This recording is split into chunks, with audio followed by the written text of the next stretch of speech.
Welcome, everybody, to a Football Friday. Yes, that was Creeping Death in honor of my good friend Jeffrey, who is a little bit under the weather. It's creeping up on him, but that's okay. We're here to uplift his spirits and provide you with some amazing content going into this football weekend. you do look a little bit better already from the time that you started to the time that you're on now. I mean, your camera face and your Hollywood acting is just top notch. I mean, because when you first came on, it definitely looked like creeping death. Now you look like $1 million. So kudos to you, the chameleon Jeffrey. We're well on the way here. Love it. Well, excited. Well on the way. Oh, great. Well on the way. You see how that transferred directly through the feed here? Great. Well, let's get into it. Friday's always a big show, always a lot to cover. Let's get into the Thursday night football game. Jacksonville Jaguars 31 to the New Orleans Saints 24. Now, this game to me wasn't as close as it looked like, even though, of course, it was the game-winning touchdown to drive at the end. But the bigger story here was Trevor Lawrence and his knee wearing the brace. We saw him come out in pre-game warm-ups. Looked absolutely great. And that translated on the field. We saw him skirmish. I think he had 50 yards rushing.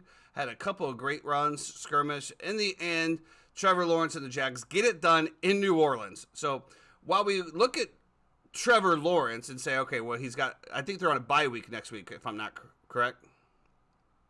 I have no idea, actually. I think they're on a bye week next week. And that's why they were actually talking about even resting him.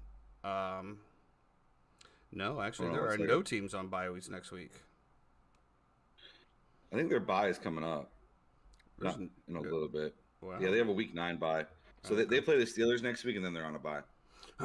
So maybe that was, I don't know. But he looked great. And I think that it's time that we start talking about more, not necessarily the praises of the Jacksonville offense and Trevor Lawrence, but I think it's time we start talking about the Aints. Because we are back there discussing the New Orleans Aints, because it ain't it. Derek Carr is having an atrocious looking season so far. I don't know what exactly his stats are on paper, but I watched him miss numerous throws, numerous end zone throws, underthrown. Could have been a couple more interceptions. The guy has got a cannon on him. I just don't understand what's going on here. I don't know if this is a case of I can't read the fields, or if this is, disguised coverage where we're moving from man to zone and zone to man and just confusing him. But the Saints look bad. They look really, really bad. They look disorganized, and they look like a franchise that has no identity and don't understand what they're doing going forward. I mean, you got this great defense. You go out, you make the big move for Derek Carr to come in to solidify the offense. Alvin Kamara is back to his jackknife trade of, jack of all trades. He's catching the ball. He's running the ball. He's explosive when he gets the ball open. You got Chris Olave. Michael Thomas is resurrecting his career, probably in a contract here. And then you have the gadget guy in Taysom Hill, who continues to get touches, scored a tutty over there. And I know that you picked him up on your waiver wire this week.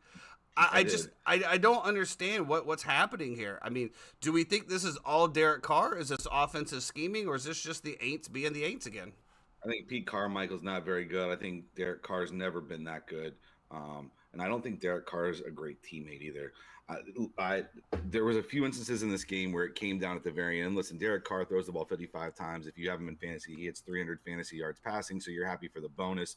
And then Derek Carr will point to the fact that Foster Moreau dropped a touchdown that could have tied the game on the second to last play of the game. But to me, this is more of an indignation on Derek Carr. When I looked at there was a play, I want to say it was the third quarter, where he threw a ball to Olave down the sideline, and it was way out of bounds. Now, Olave had kind of stopped running the route a little bit, and as soon as Olave had stopped running the route, he threw the ball, and it sailed, and it went way out of bounds. It wasn't even catchable. But he immediately starts pointing at Olave and saying, "What the fuck are you doing? What the fuck are you doing?" Going off on Chris Olave, and it's like, homie, you are literally throwing for like 120 yards right now in the third quarter, and you're over here screaming at a guy who is probably the best wide receiver on your team. After that, if you watched it, the very next possession, he came out and looked incredible. 3 plays. It was 3 3-step drops. Michael Thomas, Alvin Kamara, Michael Thomas, touchdown.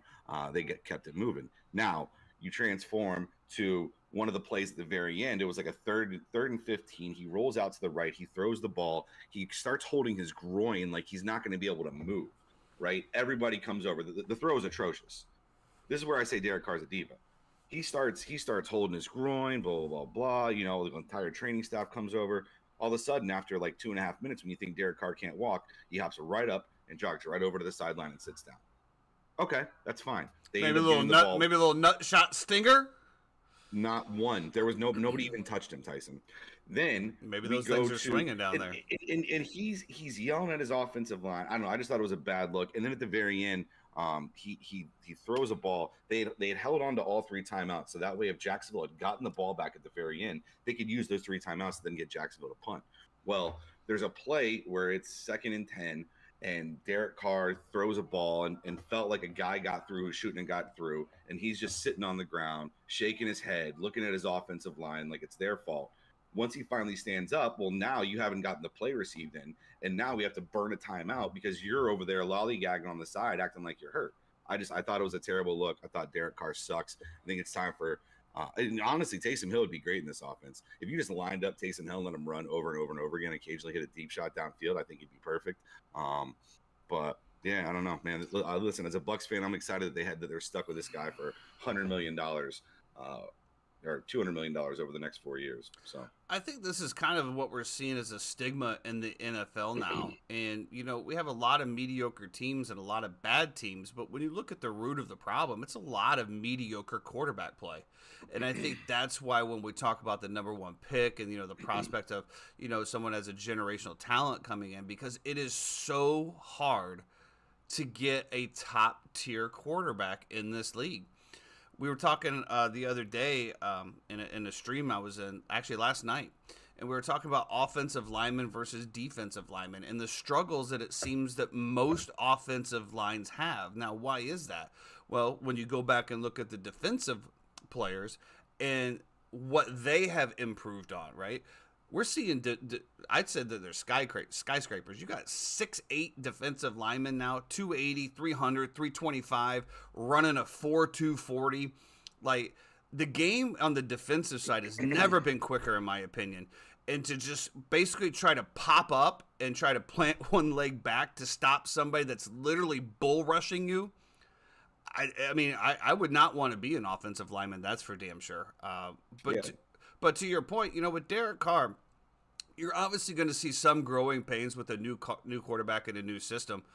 But I think it's just what you just said. I mean, if you're looking for stat numbers, if you're looking for fantasy numbers, then Derek Carr is going to be your guy all the time. Kind of the same as Kirk Cousins.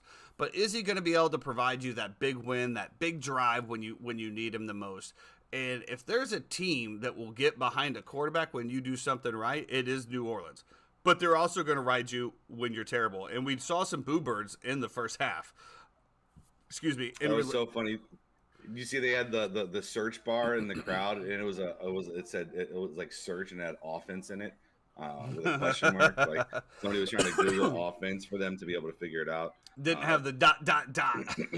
No, and listen, they were within their full right. I think Jacksonville is just a really good team. Like Trevor Lawrence, if I have Calvin Ridley in a couple leagues, and yeah, it sucks, man. 1 catch for 5 yards. He had some great targets. He had a catch on the sideline that I thought they were going to count in. They said it was out of bounds and never reviewed it. But he was an incredible catch. He got targeted a couple times after a really slow first half. But listen, I think there's going to be games like this. Sometimes it's just tough because they're like a good all-around football team.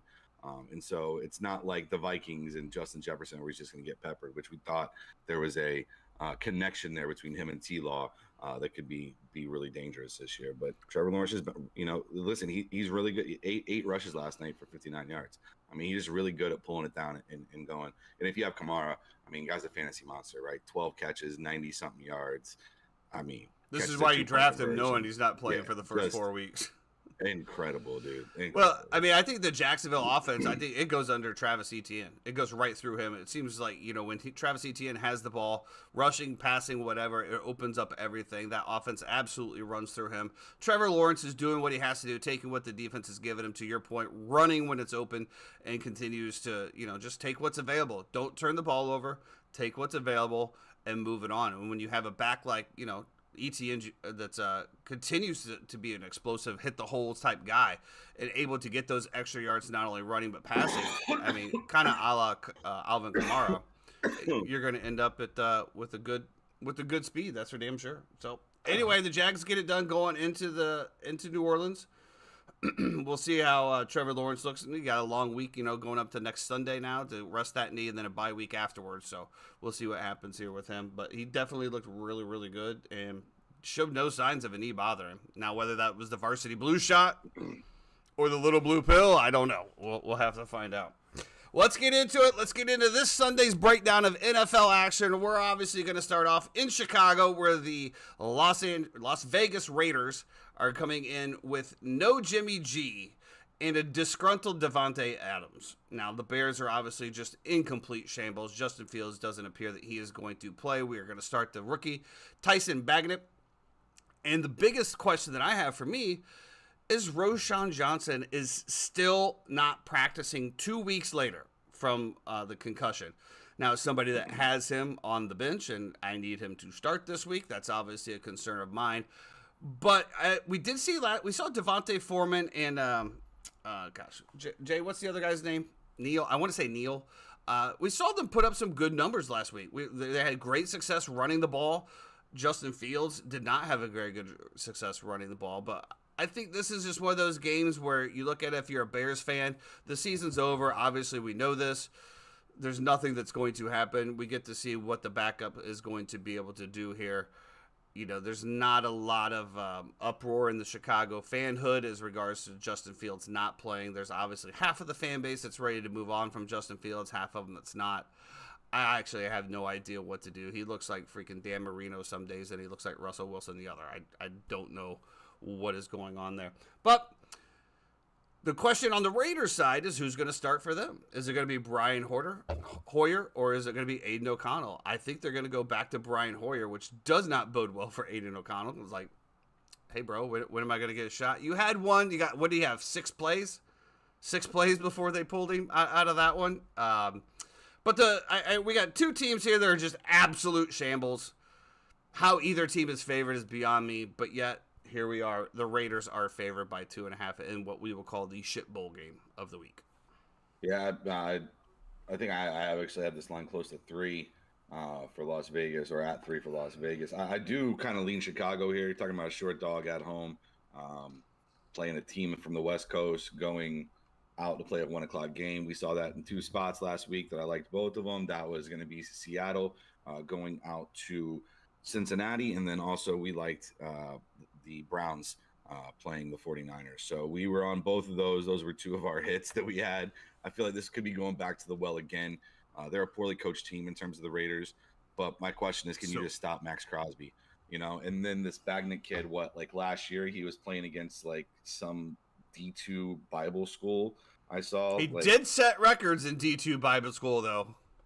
But like he had like 3 picks and like 2 fumbles in a game against them. I mean, I don't know anything about this kid. His dad was a professional arm wrestler. I think I saw something like that. Cool.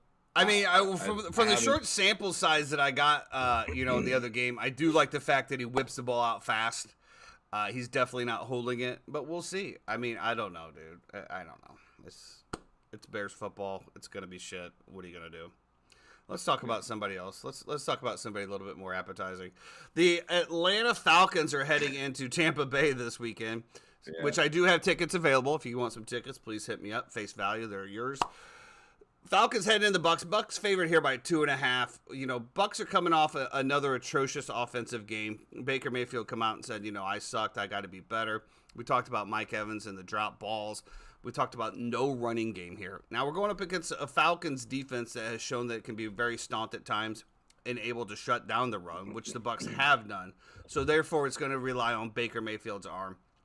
I can see this be a very low-scoring game, a very boring game, a lot of kicking field goal game, which obviously nobody wants to see, especially if you're on fantasy. But I'm going to let you talk a little bit about your hometown team here. Yeah, I mean, Ritter's 0-4 on the road so far. He's minus 41 in those 4 road games. He's been terrible. He's been okay at home, but that's like a volume thing.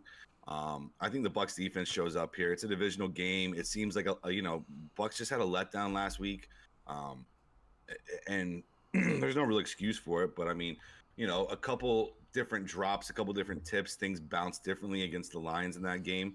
I think we're talking about the Bucks team in a different light. So I think minus 2.5. I think there's some value there, especially in a division game. Now, division favorites under 3 points at home historically have not done great. against the spread, but I don't know. I feel like the Bucks bounce back here. I feel like Baker bounces back. I think Mike Evans and Godwin can do some work against a not a great, highly rated secondary for the Atlanta Falcons. Obviously, I don't think we'll run the ball at all, but nobody's going to run the ball anyway. So, just let Baker check it down, let your defense play, let Ritter make turnovers, and keep it moving. 37.5 is the point total here, which is funny because it's also the same in the Raiders-Bears game, 37.5. So right. That just tells you what kind of gameplay we're looking for here. Yeah. That's a whopping 19-18 game there, 19-19. Woo! Should be a nice snooze fest there. I do like the under here on the Falcons and Bucks at 37.5. I do believe it's going to be a very low. I could see this 17-10, 13-10, something around those nature. Obviously, we're going to be pulling for the Bucks here, but we'll see what happens. I also don't know. I know so it's a 1:00 game in Tampa. I don't know how much of a hangover there is from people going to the game. We've had a few home games in a row here now. There's Monday nights. I don't know. The creamsicle game last week at 4:00, it just feels like a letdown spot for the fans in Tampa.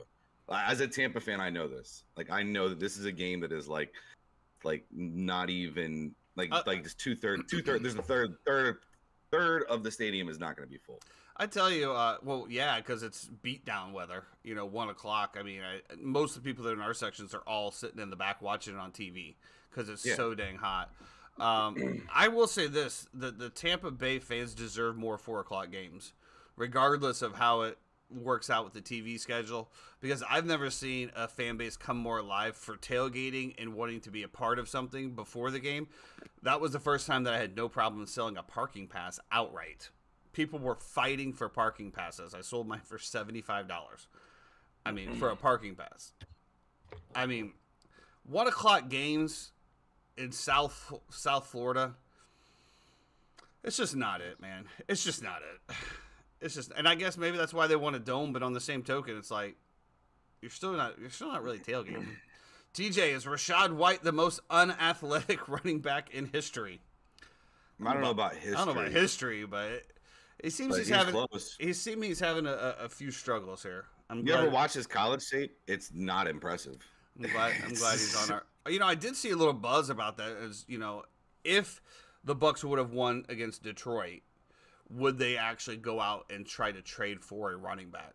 I mean, there is talk of that. Derrick Henry is on the market now, so Derrick Henry is, looking to get moved somewhere. Do the Bucks have any draft value for him?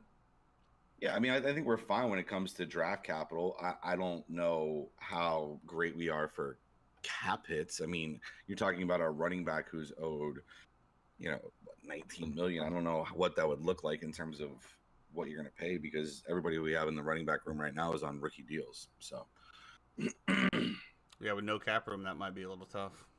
Yeah, especially if Baker does have a good season. Now, where do you go after this? Because you're going to have to pay a quarterback somewhere. You're not getting a quarterback for $5 million or whatever he is, unless you ride Trask out on that 5th-year deal, baby. Woo, sexy. Let's do it. The Browns are heading into the Colts, riding a huge win against the 49ers behind P.J. Walker. Looks like Deshaun Watson is going to play from my inside sources here. We got the Browns -3 heading into Indianapolis. Now, this is a game that to me just stinks. It just stinks to high heaven. And the fact of we just beat the 49ers at home. Now we're going to go to Indianapolis. Is this a division game for them? I think so, yes. No. Cleveland's AFC North. So we're going against Gardner Minshew, who just got throttled last week. And the line is only 3 points. This, to me, just feels like an absolute letdown type trap game. Now, everything on paper and the stats are going to show us that the Cleveland Browns should absolutely win this game, which everybody should say as well, by, I would think, at least 10 points, especially with the defense that the Browns are putting on the field. And Gardner Minshew, and he is turnover prone. Minshew mania goes crazy, but he does tend to, he has that gunslinger mentality where he tries to fit the ball sometimes where he shouldn't. I just, to me, this line it looks like a trap line to me. But with that being said, we will probably take this. It just feels like a trap game to me. Yeah, I mean, Indy's been really good at home this year, except for week 1 against Jacksonville. So you would look and think that Indy definitely has a shot. I don't know, man. Like, the things that Indy does well are kind of mitigated with AR. Minshew looked so bad last week against the Jacksonville defense, who we don't think is great. So now you're telling me, you're giving me, in my opinion, one of the best defenses in the league, if not 100% the best defense in the league. I think it's a generational defense that the Browns have here. Yeah, and that's the thing too, is that like there's no weaknesses on the Browns defense. So for me, it's like, can a unit take a Sunday off sometimes? Sure, sometimes your defensive line isn't as dominant as it was before, so on and so forth. But if you're really good in the secondary, if you're really good at line and your linebacking core, then even if somebody does, there's somebody else there to pick up the slack for this defense. So I don't know. I don't see it happening for Indy. I think we got to look at this at Indy. So we're talking about this Browns defense. Is who is going to beat the Browns defense? Is it going to be Jonathan Taylor in the run game? Is it going to be Gardner Minshew in his arm? Is it going to be Josh Michael Downs? Pittman Jr., Josh Downs? I mean, who are we talking about? Then we go to the other side. Yeah. Who's gonna beat the Colts? Are we going to Amari Cooper? Are we going to go to Ford? Isaiah Deshaun Ford, Watson? Elijah Moore? David Njoku? I don't know, man. I kind of lean toward the Browns on that one. Well, you'd have to think For on weapons. paper, as far as weapons and veterans and people with gameplay, that the Browns would completely decimate this. And as you know, Jeffrey, as somebody that has told me a long, long time ago that when Vegas is capping a home team, they automatically give them 3 points in the line. So according by that strategy, this should definitely be Browns -6, maybe even 6.5, which I think that's probably the line if it was there. I think that you would get a ton of play on the Colts at 6.5. So it's one of the things that we're going to be on the drawing board this weekend going into it, is which way are we going to go, but we're definitely Probably a pass. definitely looking at the toilet bowl here. We'll see what happens. Speaking of another toilet bowl game and a toilet bowl team, we have the Buffalo Bills headed into the New England Patriots, who are just an absolute shambles here. The Bills are favored by 8.5.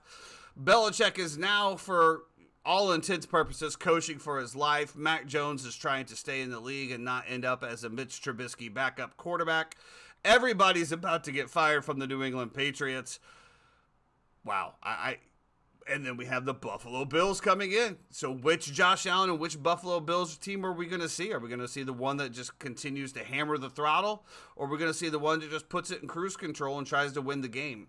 8.5 points, as we've talked about numerous times, is a lot of points in the NFL, especially at home.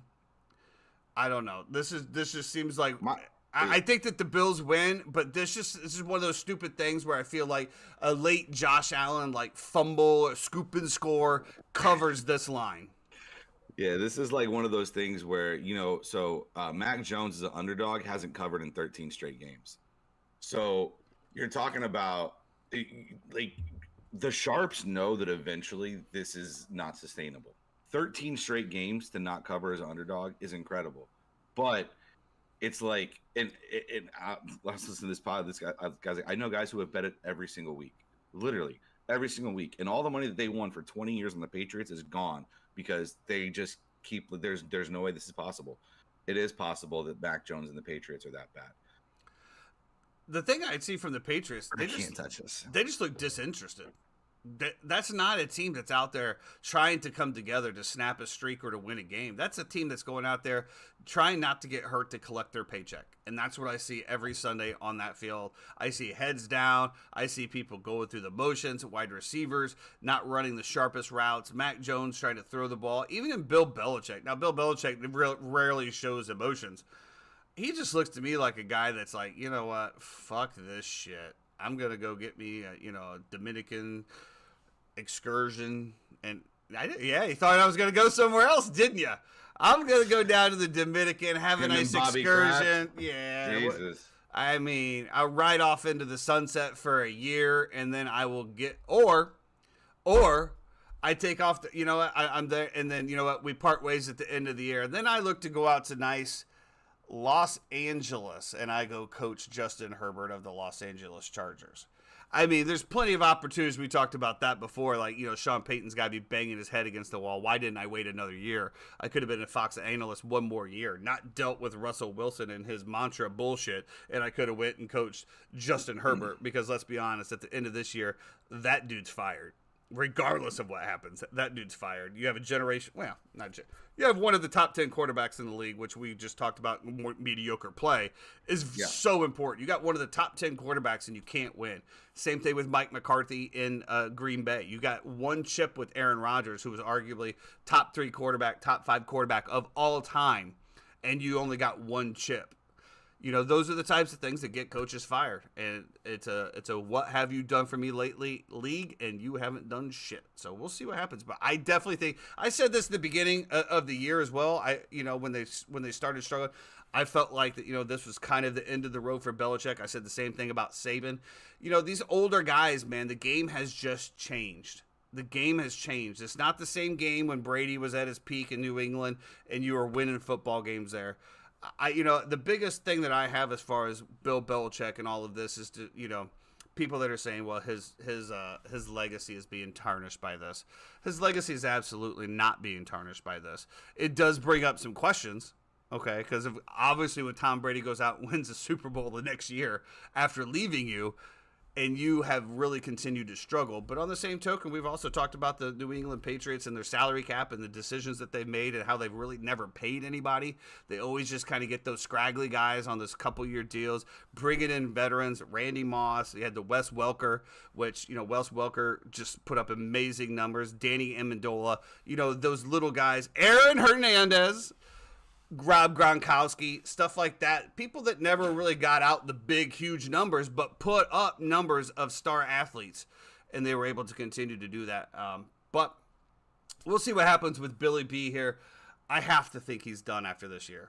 I mean, why continue to go through this? You're obviously not in tune with what's going on at the moment. So I think you just move on to right off into the sunset. Maybe join Tom on his yacht. I love that for them. Did you see the video of him on his yacht coming out of the Haulover Inlet? Mm-mm. Yeah. This is what I took out of it. He says, new $6 million yacht. I can't remember the name of it. He's sitting on the bow. He's by himself, and I was just like, I mean, that's cool, right? But you're just, I mean, I don't know, maybe he's got enough people around him all the time. That's his Serenity Now moment, right? But I'm like, maybe you're in a $6 million yacht by yourself, and your captain is driving it. Obviously, you're just chilling. I mean, the dude's got more shit than I'll ever know. But whatever. Let's move on to the New York Football Giants. TJ, I hope you're still in here because we're about to shock the world with this pick. The Washington Commanders are heading up to the absolutely reeling New York Football Giants, who actually just released Cole Beasley. And to be perfectly honest, I forgot Cole Beasley was even there. And he retired last year. No, he's on there. He was on the team. He just asked for his release and was granted. And we've talked about all of the issues with the New York Football Giants and their wide receiving core. Why did Cole Beasley never play a game for you guys? I mean, I kind of like the receiving core a little bit. I don't know. Like, I like Waller. But it's not working. That's all I'm trying to say. So you got that little Robinson, Weasley guy that gets in there that, get a little slot. You get a little dumping down. You get a little wheel route. That's the guy, the Wes Welker, the gadget guy. Your down the field options are not working very well right now. Cole Beasley sucks. He's old. He hasn't been relevant since, he doesn't 3 years ago. He does suck. Okay. Okay. You're wrong, but go ahead. When's the last time Cole Beasley had a catch? I don't know. Oh, okay. I don't know. Who cares that Cole Beasley's on the team? I like the way that the Giants have. I care. Obviously, I brought it up to use these weapons that they have. Darren Waller, Isaiah Hodgins. You're talking about Wan'Dale Robinson, Jalen Hyatt. Saquon is back.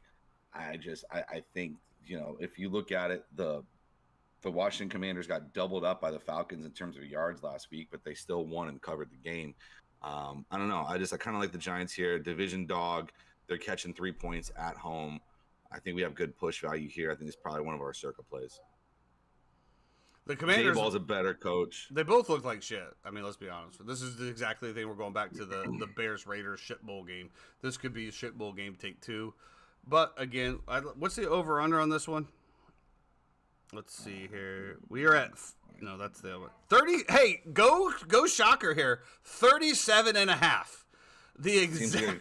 Pretty good number for this week. The exact same number as the Bears, Raiders, the Bucks and Falcons, and the Giants, Commanders. I think Vegas got a little lazy this week, boys, and they're just like, you know what? 37.5. That's just the way it is. Yeah, and also, like, if you look at it, like, let's look at who they've beat so far in terms of the Commanders, right? They beat the Cardinals, they beat the Broncos, and they beat the Falcons. They got boat raced by the Chicago Bears. They got crushed by the Bills. And they did take the Eagles to overtime. So that's great. But on the other side, like, the Giants have literally started with the hardest schedule in the entire league.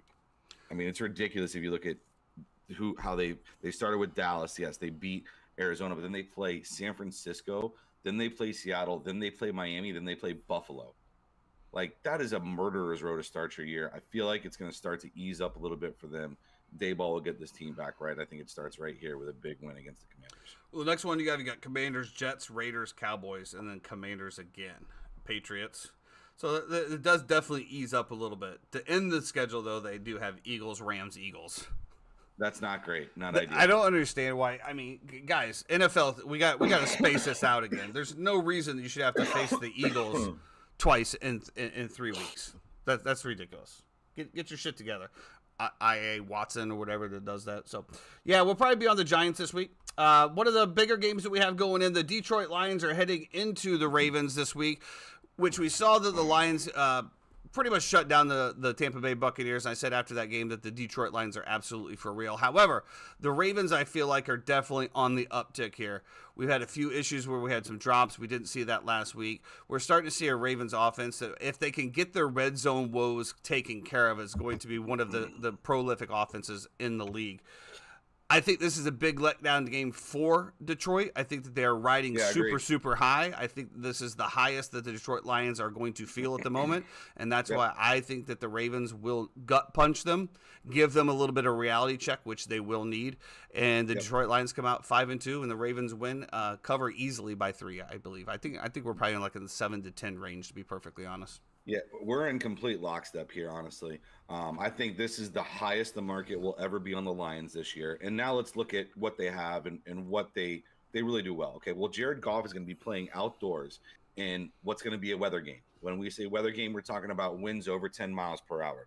Okay, Jared Goff historically struggles outside. Now, he played a little bit better last week. I mean, I guess he hit a pass to Jameson Williams, and Amon-Ra St. Brown made a great run after the catch. So he had those two. Other than that, it was kind of ground and pound for them. Well, ground and pound this week, how is that going to work? Because Montgomery's out, Gibbs is out, Reynolds is out. I don't even know who's running the ball for them this week. And you're going against one of the best defenses in the NFL. Baltimore Ravens are top 10 in DVOA on offense and defense. They're one of the only teams in the NFL to have that. I think there's like 3 of them. But I don't know. I really like this. I think Lamar's going to be able to move the ball. I love them getting the 3 at home. Roquan Smith is 3.5. Eating. Yeah. Well, him and Patrick Queen together to go with that line, and that secondary is ridiculous as well, too. I don't know. I think they're good on the back end with, Hamilton, Marcus Williams. I don't know. They have an incredible roster, and they're getting healthier by the moment. So they're only getting better. I don't think there's any questions as far as the defensive side of the Ravens. I think it's all offensive questions, right? It's all offensive continuity. I mean, Mark Andrews, to me, I haven't really heard a whole lot from him this year. I mean, he had that 2-touchdown game the other week. This is one of the things that I love too as well. Lamar is 12-1 against the spread against teams with a winning record. When the line is between 3 and 3. He's 10-0 in those games. Ravens in this spot, absolutely. They also have a big special teams advantage, which might come in clutch when you're talking about wind. I'd rather have the best kicker in the NFL history in terms of Justin Tucker. I'll tell you, I loved it until you gave me that stat. The fact that he's 10-0 now makes me want to take the Lions. Because just like the Patriots side, it's got to end sometime. Nah, this is just what Lamar does, bro. This is who Lamar is right here. Shows up in these games. We'll But see. he'll shit the bed against the Steelers. It's just it's literally what the numbers tell you. It's the weirdest thing. Let's move on to Seattle. The Arizona Cardinals headed into the Seattle here. Seattle's a big favorite here at 7.5, which seems like a lot. Mm-hmm. We've seen some really bright spots out of this Arizona Cardinals football team this year. We've seen some great defensive stops. We've seen some great offensive performance. But this is where I think it stops. I think that the Seattle Seahawks are a better complete football team. I know that the 3-time here had some issues with DK Metcalf and his gameplay and his diva lifestyle. But, 9 times out of 10, that continues to just drive a team further. We'll see what happens here. I think that the Geno Smith going back in Seattle against Arizona, who the secondary has been a little iffy at times, been able to give up the big plays. I'm starting everybody from Seattle this week, more so because I kind of have to. But I think Seattle gets it done here. I think maybe Arizona keeps it close for the first half, but I see Seattle covering this in a big way. Thanks for checking in, Buff. Appreciate you. Good job, Buffy. Agree. We, in our Trinity League, our 2-quarterback league, we had a decision last night, and it was, do we start Trevor Lawrence or do we go to the wire and pick up? We could have started Derek Carr as well too, but I dropped Derek Carr last night. Just a heads up. I could literally. Fantasy is dead to me. So, I went through this entire thought process of like, is Derek Carr ever going to be somebody I'm going to want to start over a Geno Smith, a Trevor Lawrence, or a Jalen Hurts? And he's not. And you may be in a bye week film, but bye week films now I can just replace Geno in there instead. To me, I don't know. I think Geno and them go crazy this week. I don't mind if you want to take Arizona first half because they have been covering first halves, but I think this is a game where the Seahawks just pull away in the second half. The crowd's too much. Josh Dobbs. You got, the distraction of Kyler Murray back practicing now again too. So, how does that play in to their mental psyche? I don't know. There's a lot going on in Arizona. I do like the Seattle Seahawks in the situation. The 3 times chiming in. Since 2019, the Seahawks are just 13-14 at home. No longer the fortress that it used to be. 2 losses to the Cardinals in that span. The 3 times throwing the rebuttals out there. That's fine. I don't. 2020 is the boys. Is tough to cap. When did those 2 wins for the Cardinals come? And also, Kyler Murray and Josh Dobbs, we can agree, are different quarterbacks. I'm really curious. I was actually bringing it up here. Why is Kyler Murray even practicing? The Cardinals are 1-5. There's no chance of them doing anything. Why is he even in the mix right now? You don't want to see what you have, though? You've seen what you have. Have you not? We've only seen Kyler Murray with Cliff Kingsbury. Maybe you want to see what he's like without Cliff. I understand that, but on the same token, I'm just thinking of how into it is everybody going to be when he comes back in 2 weeks and they're 1-8? They're really invested in Kyler, though. He signed a large contract. He's there. It's guaranteed money. Future. That's what I'm saying. You're stuck with him at this point. Nobody's picking it up. Nobody's trading for him. You've questioned his integrity as far as does he even want to play football? Absolutely. And so at that point, you're stuck with him. So what do you need to see? See what we got.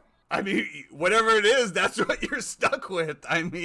You're paying him. Might as well throw him out there. Yeah, I don't. Well, maybe he gets hurt. I don't know, dude. I don't know. I just think that the Arizona Cardinals have no relevancy this year whatsoever. We said it at the beginning. Why roll him out there? But to your point, man, maybe they're going to try to draft somebody. I don't know. Who knows what the Arizona Cardinals are doing at this point? All I know is I can't get the image out of my head when somebody said Kyler Murray looks like a little baby running with his bottle every time he scrambles. So that's all I see now. Oh, man. Oh, whew. All right, let's see what we got. We got Steelers, Rams. Rams here 3.5. Now, to me, this one looks like an absolute just complete hammer the Rams, but not so fast because Vegas does know what they are doing. This looks like another one of those stupid Mike Tomlin games where somehow, some way, the Pittsburgh Steelers find a way to cover this. I still do like the Rams here, minus 3.5. I think that they continue to progress every single year. We're talking about a team going from the East Coast to the West Coast again. Matt Stafford and that team, the Puka and Kupp, they're just continuing to find their stride there. The Rams defense is what the Rams defense is. We've seen some highlights out of the Pittsburgh Steelers defense would be my only quick question is, are they going to be able to get to Matt Stafford? Are they going to get him rattled? But when I look at the Pittsburgh Steelers offense versus this defense, I see nothing that's going to scare me, nothing that's going to excite me. Again, I think this is just one of those things of how long do the Rams continue to put their foot on the gas pedal, and do they allow that fourth quarter prevent defense, go ahead and let them score here. It doesn't matter, and that's how the Pittsburgh Steelers cover this. That to me is the only way that this happens. Yeah, I mean, I 3.5, I would lean Pittsburgh. At 3, I think you get a push on LA. I do kind of like this over for some reason. I don't know. I just feel like both defenses are kind of meh. It's either, I think they're feast or famine, right? They either get to the quarterback, they find a way, and they exploit that the entire of the game, or they don't. Now, I just don't see the DBs being able the Steelers being able to slow down the Rams, and I could see some magic from Mike Tomlin. Mike Tomlin coming off of a bye, in LA, catching points. It's just like a perfect Tomlin spot. So, are they already there? Are they already in LA, or are they waiting till? I do not know. I know. I just saw that Deontay Johnson was a full participant in practice on Wednesday, because I think he does matter. So we'll have to pay attention to that on Saturday to see if he gets activated or not. So yeah, I don't know. I think my biggest question here is going to be the obviously we talked about whether or not the why can't I get this up here? We talked about whether the Steelers can get pressure, right? I feel like it's feast or famine with those guys. If the Pittsburgh Steelers and Watt can get to these quarterbacks, that's where the disruption comes. That's where they bail out their DBs and corners because they don't have enough time. So if that Rams offensive line can slow them down, Matt Stafford is absolutely going to pick them apart. But as I just talked about earlier, it's very, very tough to be an offensive lineman in this day and age. My biggest thing here is I want to see what is going to happen with the Pittsburgh backfield in Jaylen Warren. Now, we've seen Najee Harris just completely struggle over the start of the season. We've seen Jaylen Warren come in and offer that little explosive play. He looks like he's hitting the holes harder. He's seeing the holes better.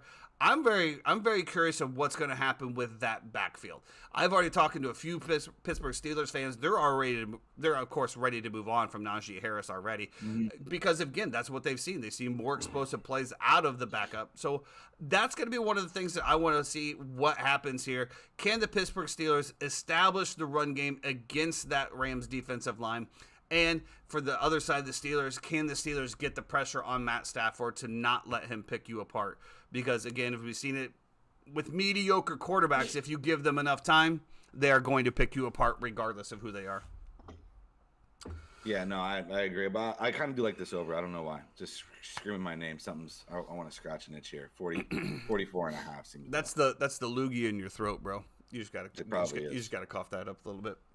Speaking of loogies, the Green Bay Packers are heading into the Mile High Stadium in Denver here. We got a nice little matchup between the reeling Jordan Love and the Green Bay Packers, who have no run game. And then we have the Denver Broncos, who have no game whatsoever. Aaron Jones is back this week. Aaron Jones has done shit all year long. He's only played one game healthy. Oh, there you go. So is my statement factual then? There it is. He has done nothing all year long. Blind hatred for Green Bay. I don't. I see what I've seen. He played one game, got hurt, was out for 4 weeks, came back the next game and struggled. That's all. That's all I'm seeing. Also, this just in on the Uninformed Fan, Jahmyr Gibbs will play this weekend, according to Dan Campbell. That just in on the wire. He hasn't practiced yet, but. Well, we said who's running for the Detroit Lions? Now we know. To me, I feel like this is the game. Of course, I do have a bias, as Jeffrey said, against the Green Bay Packers. But I also am a realist. And I actually take what I see for full value. That's how I do a lot of my picks. I go with the numbers a little bit, but I see the momentum of the teams, how they're playing on the field. And this is a Green Bay team to me that I think is just absolutely reeling. They came out with an identity that they were going to be a running football team, which a lot of teams come out to do. Aaron Jones does get hurt. They just didn't really pick it up. We did see I think it was the last game. Who's the backup? For who? Aaron Jones is backup. A.J. Dillon. A.J. Dillon. Last game, he did come out. He started off pretty good, got some good runs in, and then they kind of fell apart. They got behind. They had to throw the ball. So with that being said, if the Packers can stay ahead somehow and be able to focus on the run game, then they have a chance. But if they're going to require Jordan Love to throw the ball 40 times, the Christian Watson connection still in developing, it's still in the oven, it's still baking, it's not quite ready yet. It might be ready in this game, but until I see those connections with Jordan Love and these receivers, I can't count on Jordan Love. We've seen him make a few mistakes in the pressure moments as well, as we've seen with many other quarterbacks. But to me, this feels like a game where the Denver Broncos, they have to win. They absolutely have to win this game. I mean, we talk about, coaches on the hot seat, players on the hot seat. There's an absolute fire sale about to happen in Denver if they lose this game to the Green Bay Packers. That's why I feel like Sean Payton gets it done. We talked about better coaching. I know how you feel about Matt LaFleur versus Sean Payton. So we'll see what happens here. But I think I like the Denver Broncos here at home getting point. I'm the opposite. I think there is a fire sale about to happen in Denver, but I think it's planned. I think Sean Payton is trying to tank for Caleb Williams. Is that one of his teams? On the suggested report, not confirmed here at the Under 4 Van. Probably. I'm assuming yes. Listen, there's a couple other reasons too. I like them coming off the bye. I think the Packers are getting healthy. You got Aaron Jones back, Christian Watson with another week under him. I think Christian Watson goes crazy this week. I like Jordan Love coming back, kind of home. He played for Utah State, so he's getting back into that Mountain West area over there. Familiar temperatures, familiar settings. So yeah, I don't know. I like the Packers in this spot. I know the wise guys are all over the Broncos, but I can just see the Broncos shit in the bed here, and I can really see Sean Payton not caring if they win or not, knowing that they're not going anywhere this year. So when we say tank for Caleb Williams, now we're going back to the same conversation we just kind of had with Kyler Murray, is that the Denver Broncos absolutely mortgaged their entire franchise to get Russell Wilson, and he is also under contract for $200 million guaranteed. I think his is 150. He's got one more year after this year. That's it? 49 million, yeah. I thought he had like a 5-year deal. Has he been there that long? He's got one more year next year, I believe, that's fully guaranteed. And they basically, there's another roster bonus that triggers more money as well too, I believe, if he's on the roster at a certain point. So I don't know. I know that I think Sean Payton knows that Russ is not the issue, or is not the answer, and is the issue, and so he's going to try to do everything in his power to get somebody else in there. And I don't think, if you don't get Caleb Williams, I think Drake May is a perfect, consolation prize up there as well. So, his first potential out is not till 2026. Not from the reports that I've seen. I'm looking at his contract. Okay. I'm looking at it. Says potential out 2026, 4-year, $161 million, 31.2 dead cap hit at that point. He's actually under, if you want to look at it that way.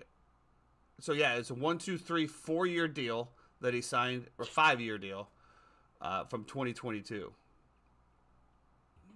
Wow. Here it is. 124 fully guaranteed at signing.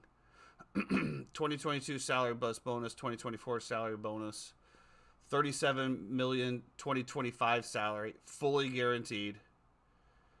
Yeah. So yeah, he first potential out's 2026. Yikes. And I think that's. Go ahead and talk. I'm going to look at this from a different angle. I think that this is what we're talking about. We're talking about these quarterbacks, right? And the NFL teams are so thirsty to get a decent quarterback. Now, Russell Wilson had some really good years in Seattle, let's be honest. he's always going to be haunted by that interception that he threw, and why the hell did they not give the ball to Marshawn Lynch on the 1 yard line? That will always haunt him. But, they rode that high, right? They rode that high. He goes in, and then Denver absolutely mortgages the house for him, and then he doesn't pan out. Now you're stuck with a guy that has, let's be honest, been less than mediocre for the rest for this year. Is that an offensive thing? Is that, I don't know. But on the same token, all these quarterbacks want all of this money, and they want it all guaranteed. Well, as we said numerous times, it is a what have you done for me now lately league. And, you can't move on from shit quarterbacks unless you're just prepared to, to eat everything. I don't know. I think that it's such an important position, and it should be paid accordingly. But in my opinion, the guaranteed money needs to come down a little bit, and it needs to be more incentivized of bonuses and things of that nature. Games that are won, yards completed or thrown, completion percentage, touchdowns, something other has to be weighted to where quarterbacks that perform at a top tier get paid the top tier, but the mediocre quarterbacks don't get top tier money and still play as a mediocre quarterback. Another case in point, Deshaun Watson. Has he done anything in Cleveland that has justified that fully guaranteed contract?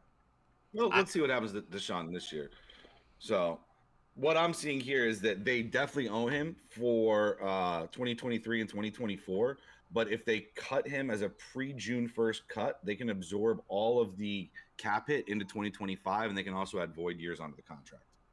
So, well, we said I said after 2020, after the 2025 season, they can get out of him. 2024, they'll still pay him 2025, but they can then take 2025 and break it up over multiple years if they want.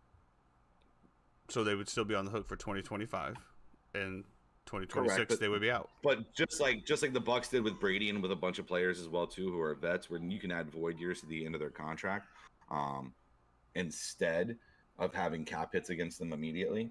So, but eventually you have to pay the piper. That's why the Bucs are in such a bad situation this year. Yeah, I don't know. Like I said, I think we can all agree at this point that it was just a bad contract. The guy just did not live up to the contract. And that's, one of the other things that I think is absolutely hilarious when it comes to coaching is that you can absolutely suck at your job, but get paid out. I love it. I mean, whatever. We got to move on. We're running late here. We got the Chargers heading to the Chiefs. This is one of Jeffrey's game of the week. He had this circled the first time he saw it. I'm going to let Jeffrey talk about this one before we get into Sunday Night Football. Yeah, no, I mean, it's Chargers plus 5.5. It's a divisional game. You're talking about, listen, I don't think Kansas City has looked great this year. Obviously, Chargers a little worrisome. If you look at it coming off of the Cowboys debacle or whatever you want to call it. But listen, end of the day, LA has not lost by 3 or more points this season. Chargers have only lost by 6 or more 3 times since last year. I don't know. They're 80% against this number. They haven't been trailing by more than 3 at the end of regulation since Herbert has been quarterback when playing the Chiefs. So the only time that they haven't covered this number was when they lost in OT. And they lost in OT and lost by 6. So, listen, history is on our side here. I think it's a hammer situation. I think it's a letdown for the Chiefs. Got so much going on, man. There's Taylor Swift. There's Travis Kelce. There's a lot of moving parts. I think the biggest difference in this matchup over the series is this year the Chiefs have a relative defense, and I think that's going to be the difference maker here. I am not as high on this game as Jeffrey is, but I sometimes when somebody is that adamant about a pick, you yield and go with it, and that's what we're going to be doing here with our Circa picks. But I do think that the Chiefs get it done. Whether or not they cover the entire 5.5, that's a whole different story. But I think it will come down to the wire. It could be another one of those stupid backdoor covers where we get in the fourth quarter. Prevent defense, they let the Chargers go down because you got to think the Chiefs are probably going to be up by 10 or so, at the end of the game, maybe even 14. If they're up 14, that's great. But I'm thinking it's more going to be like 10, something of that nature, and they let them go down, get the touchdown, and unfortunately, we'll see what happens. But let's just say Chiefs don't play prevent defense in the fourth quarter. We know Mahomes doesn't like to cover. He plays the game the right way. Helped us once. Don't screw us this time.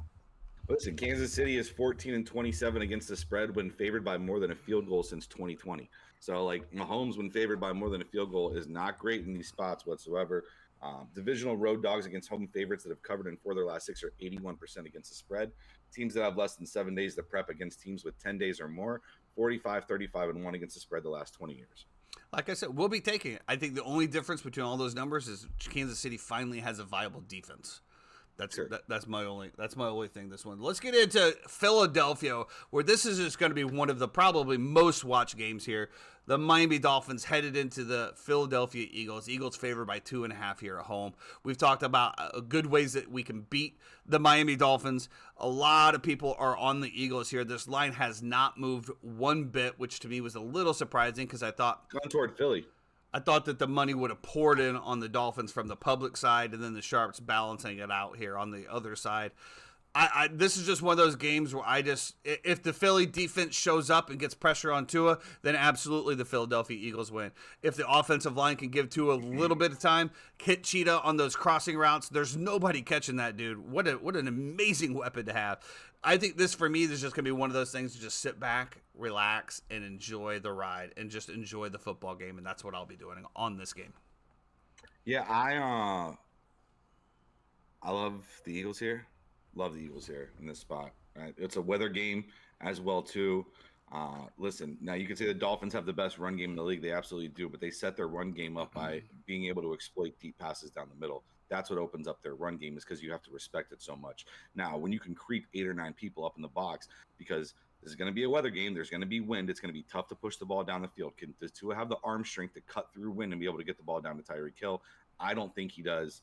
I think he's really good, but I just think, I don't know. I really like the fact that the front 7 for the Eagles, I think, is going to dominate this game, and I think you're getting a good number here, 2.5.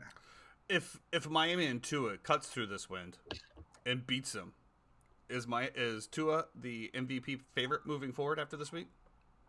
Absolutely. You know, there's one thing that I thought that it was very interesting when talking about the MVP race in Tua and this Miami team is, you know, a lot of the yards that he has accumulated is a direct correlation of Tyreek Hill and yards after the catch. I think that when you look at most valuable players, I look at that Miami team and I say, would Tua be that successful without Tyreek Hill? I mean, this man, this is just, when I see him take one of these little corner routes or a little cross route, and all of a sudden he just turns it up. And that dude is gone, man. Could you imagine being a DB, getting assigned to them, or even a safety that you see Tyreek coming, right? So you're like, okay, he's going to go this way. So I take like 2 steps back, and as I put my second heel back, he just cuts the other way. Like, I mean, what a player to have on your team. And I think that's why Tyreek Hill needs to be mentioned in the MVP conversation. But as we all know, it's a quarterback league. They take all of the kudos. They usually get most of the discredit when they lose. And that's why you continue to see Heisman winners and everyone else come out of it. But I think Tyreek Hill, my man, you deserve some definite looks on that. Yeah, but all I'm going to say about that, too, is that, like, the reason for that is because quarterbacks move the number more than anything, right? Oh, like, of course. You're touching the ball every time. If Trevor Lawrence isn't playing last night and it's C.J. Beathard, that line moves 5 points. 6 points maybe without Trevor Lawrence. So it's such an important position, and I think that's why there's so much mediocre quarterback play that's tolerated in the NFL, because it is such a tough position to play. I mean, let's be honest. You got to read the field. You got to disguise whether it's zone versus man. Are they showing zone and then dropping into man? Are they in man dropping into zone? You know, you got to toss the ball over. I mean, I get it, bro. I mean, wow. But I think we have some really, really good quarterbacks that come into this league that are exposed by NFL DBs and safeties and corners that, you know, you don't face, because you are seeing the cream of the crop. You're seeing, you know, the top 32 in every single position. It just makes it even tougher. I think you take a good quarterback and they become a mediocre quarterback in the NFL very, very quickly. That's going to wrap it up for the NFL. We do have a little bit of Saturday football happening this week. Let's get to the Florida corner. My Florida Gators are on a bye this week. We are prepping up. We are eating and getting ready for the Georgia Bulldogs and the cocktail game the next week, which I do believe that is going to be a slaughter, but we'll see what happens. Hopefully not. Florida State has a good game coming this week. The Duke Blue Devils, that's right, the number 17 Duke Blue Devils are coming into Doak Campbell Stadium to take on the Florida State Seminoles. Florida State favored here by 14.5. I think that this is one of the things that Florida State puts on the field and continues to play the way they're playing. This shouldn't even be 14.5. But as we've talked about numerous times, especially with multiple teams, which team is going to show up? Is it going to be a letdown game or is it going to be a let-up game? I don't know if that's a word or a phrase, but that's what I'm going with. And which team is going to show up and can they continue to dominate where they need to dominate? Yeah, we'll see if Riley Leonard ends up playing. Obviously, he gets hurt on one of the last plays against Notre Dame a few weeks ago, so that's going to be a key for Duke. I think he's trending in the right direction, which I love for the kid, because let's play at your full bore. I do think this is probably a 28-10 game, Florida State. I do think we probably – I think our defense is starting to kind of click and get it going. You give up 3 points to Syracuse. So far, Florida State has played the second toughest schedule in the country, according to FBS metrics. So, yeah.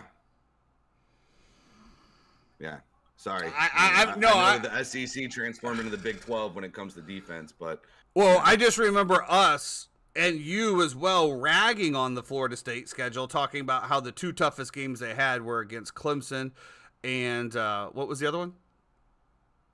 Things can change. LSU. Yes, definitely. It was LSU. Definitely. So I'm looking at this schedule. I got LSU, Southern Miss, Boston College, Clemson, Virginia Tech, and Syracuse. And that is the number 2 toughest schedule. Is it the second toughest schedule in the ACC, maybe? No. There's no shot that's the second toughest schedule. And I'm giving you props. You guys have played well. You deserve your position there. But the second toughest schedule? I know. Woo! I saw all those memes about how Graham Mertz is, throwing better than Jordan Travis and, so on and so forth and blah, blah, blah. And well, I do believe you sent out the comparison that put the numbers side by side. This one's a Heisman contender. This one's not.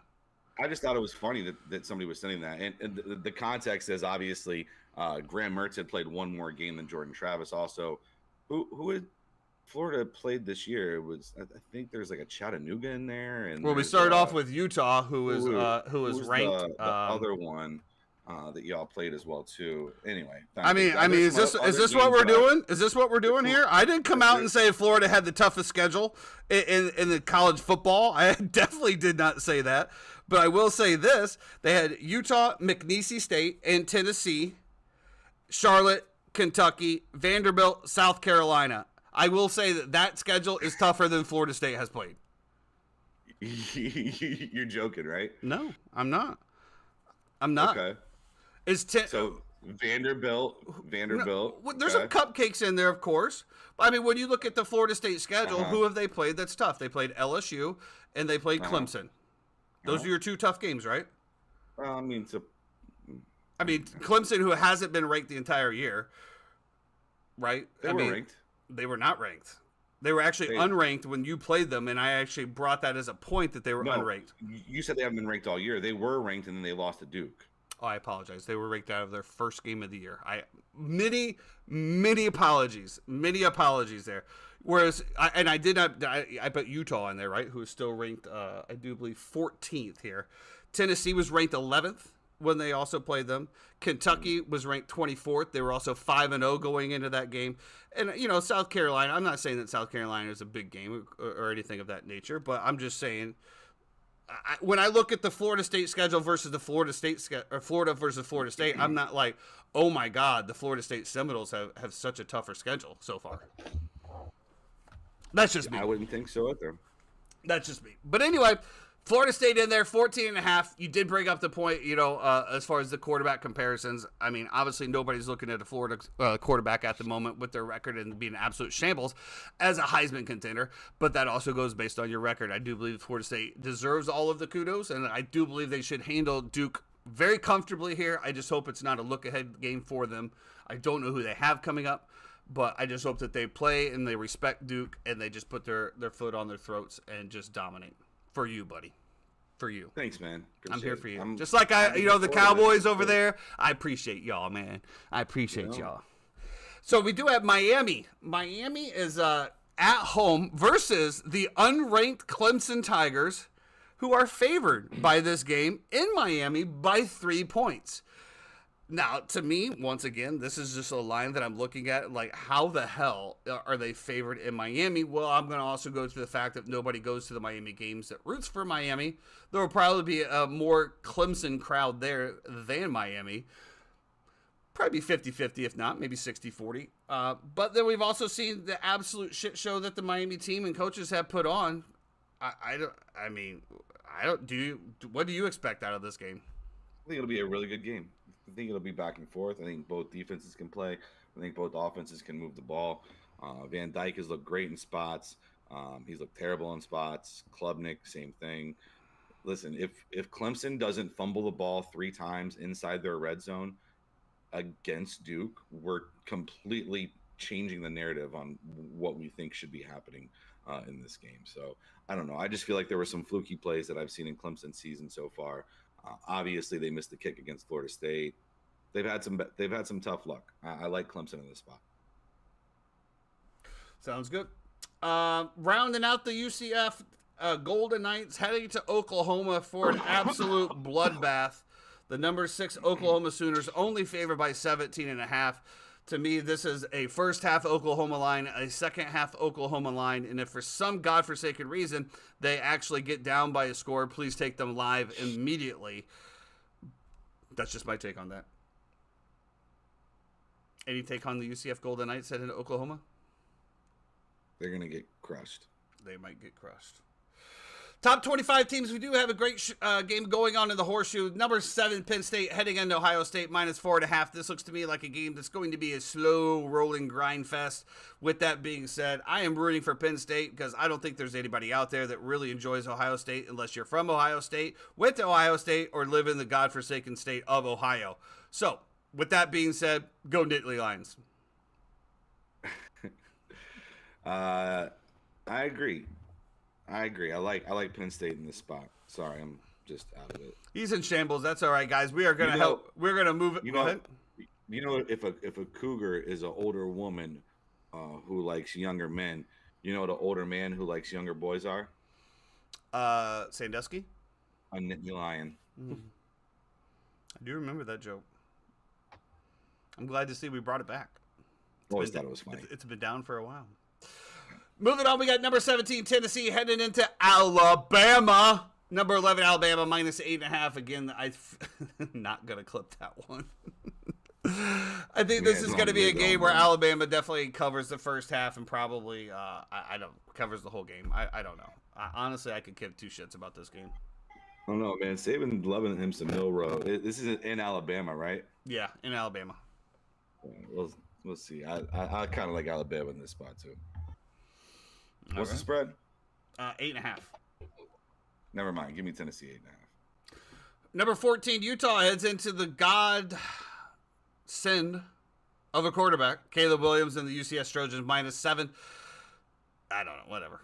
I'm looking forward to Caleb Williams again. I think I'm actually on the anti-Caleb Williams train now at this point. I think that you guys have. I think that yeah. I think I'm on the anti. I think I'm on the anti-Williams train now. That's fine. That's fine. You're completely allowed to have that. I think so. And last game that we're going to talk about today is Michigan -24 in Michigan State. Now, this is a game that obviously isn't a top 25 matchup, but it is a rivalry game. But it is something that I wanted to talk about because Michigan has been sign stealing. There's now a full-fledged investigation that Michigan was sending scouts to other teams' games to try to pick off their signs.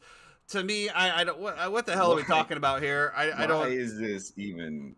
I don't know. We got NFL action where the cameraman just literally zooms in on a play caller's sheet where everything is possibly exposed. We have Georgia out there spreading 10-foot-long bed sheets, covering the field of view from the cameras.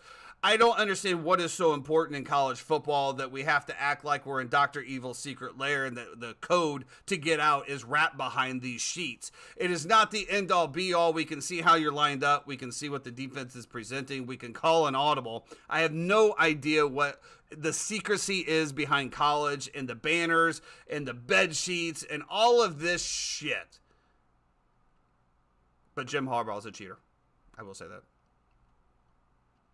I disagree. I think Jim Harbaugh is going to make a great head coach of the Chicago Bears, too.